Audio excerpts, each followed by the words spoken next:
Taoiseach, I'd like to just bring you back to our other national crisis, which is the housing crisis. Homelessness is at record levels. The price of a house has risen by 50% since 2013, and rents continue to skyrocket despite your ineffectual rent pressure zones. Now, this government and the one before it treat the housing crisis like some strange, mysterious phenomenon that we have to go on a quest and find solutions for. But Taoiseach, isn't this really very, very simple? Public house building has ground to a halt. It was slashed to bail out billionaires 10 years ago, and it's never been restarted. Local authorities own more than 1,200 hectares of land with the potential for 38,000 houses. Less than 1% of social housing that's needed has been built on those lands. Housing analyst Mel Reynolds said it's a policy decision not to build on local authority land, and the state is actually the biggest land hoarder in this country. Now, Taoiseach, to hoard land during a housing crisis is akin to hoarding food in a famine. 13 councils didn't bother building a solitary thing in the last 2 years, and one council, Fingal, which you're familiar with, completed 10 homes. 10. That's 0.01% for the 8,046 people on their lists. Now, Fingal is 22% of Dublin's population, but it has 35% of its homeless problem, mostly from your own constituency and mine, Dublin West. It's a microcosm of the national housing crisis. Now, Solidarity has put forward a proposal to council management to build on their own land. In Blanchardstown, the council has 75 acres of zoned land that it's never developed at Damastown. Solidarity has taken drone footage, has got architects' drawings, has made a video, produced a booklet, and costed a proposal to provide over 1,100 homes on that land. It will be launched tomorrow night by Father Peter McVerry in Dublin 15, and obviously we seek the support of all councillors for it. Now, 50% of those homes will be for workers under an affordable mortgage scheme and 50% for people on the list. Damastown Village, if properly planned with the additional infrastructure in transport, in particular the Dublin West needs, with dedicated youth facilities and parklands, could transform the lives of literally thousands of people. Only 15% can get a mortgage. What about the other 85%? Why do we hear on Sean O'Rourke's show today that workers in Ballymun can get a mortgage for $170,000 in the O'Coulon project, but you think it's affordable for workers in Blanchardstown to pay $315,000? This could resolve that issue for many workers. And Taoiseach, I'm asking you, will you back the funding of this project and similar projects nationally? Because Dublin West is just a microcosm for the national homeless crisis. Thank you, Deputy Commissioner. Taoiseach. Thanks very much, Deputy. First of all, I don't agree with you about the rent pressure zones. They're far from perfect, but I believe they are working. 60% of people are now covered by tenancies and rent pressure zones, and as a result of that, they are assured that their rent will rise by no more than 4% a year.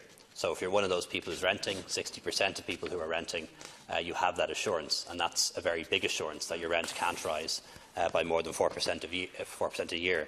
The figures that we see, and you know this from Daft and others, are published rents. These are new tenancies and new rents. They don't take full account or full effect of the 60% of people who are covered and protected by the rent pressure zones, the existing tenants. The rent pressure zones were designed to cap rent increases, to protect people who had tenancies who were in their homes, and it's working in that regard. It was never designed for new entrants or for new tenancies and doesn't apply to them. In terms of social housing and public housing, part of your analysis is absolutely correct. Due to the collapse of the banking sector, the collapse of the construction industry, and the collapse and disaster in the public finances, we were not in a position to build public housing or social housing or private housing for very many years. However, it is very possible, when we get the final figures, that this year, 2017, more houses and homes will have been built in the country than any year since 2010. So we're starting to see from a very low base, a ramping up of construction of both social housing or public housing, if you prefer, and private housing. And the number of directly built social homes this year will be around 2,000. That will rise to 3,800 next year.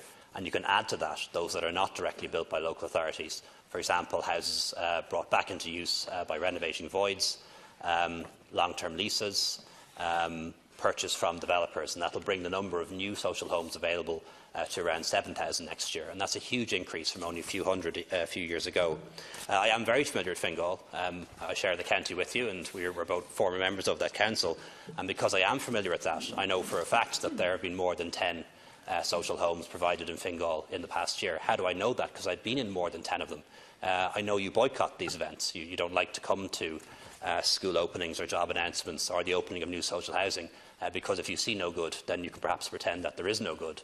But these places do exist. For example, in Hansfield, 100 new social homes. In Wellview, there myself and Minister Murphy to open about a dozen or so, and also quite a number in Waterville as well.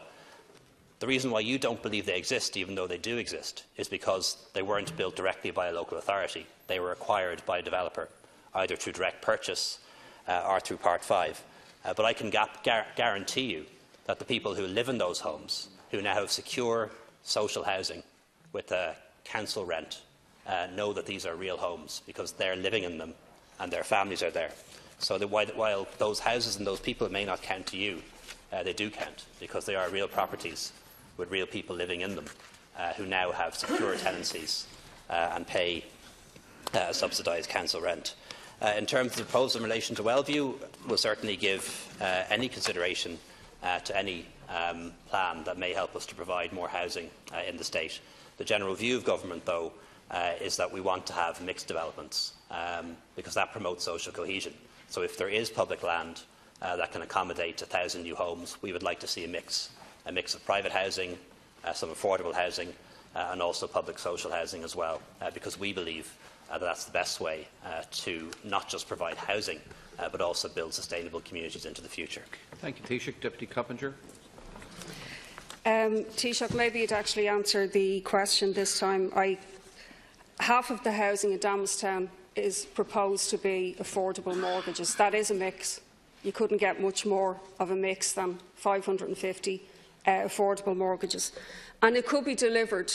It would pay for itself, for starters, the affordable mortgages over the period of time.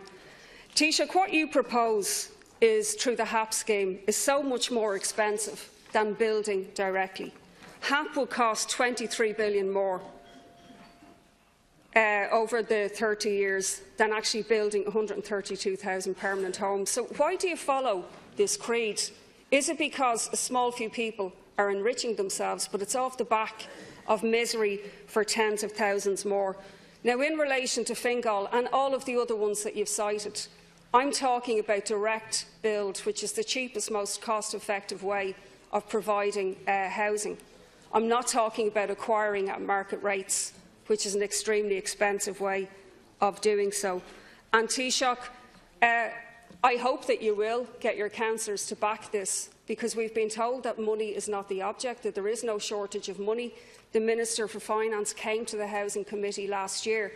But it would seem to me that the block is the EU fiscal rules that prevents us from using money that we actually have, that we don't even need to borrow, to build public lands on public homes. But anybody can see that that is the solution. But it seems that there's a neoliberal ideological opposition to doing that and to prioritising the private sector at all costs. Taoiseach, to conclude, please. Yeah, first of all, I didn't mention HAP. That's a separate issue, and none of the homes that I referred to would be in that space. We will, of course, to answer your question, give full consideration to the proposal that you're making for the Damastown lands. We will, of course, need to see the proposal and test it and see if the business plan stacks up, and particularly your claim that it will pay for itself stacks up. I find that hard to believe, but if your business plan indicates that this mixed development of social housing and affordable housing can pay for itself stacks up, well then of course we would be rather foolish not to take up on it. But of course we'll consider any serious proposal to build more housing in the country and ensure that there are homes for people who need them and also that everyone has the opportunity to aspire once again to own their own home. But I would appeal to the Deputy to reconsider her own very hardline ideological position on this. Just because social housing or public housing is not built directly by a local authority doesn't mean it shouldn't count. I was at an Ivy Trust development with Minister Murphy only a few weeks ago. That is being provided through a long-term lease arrangement.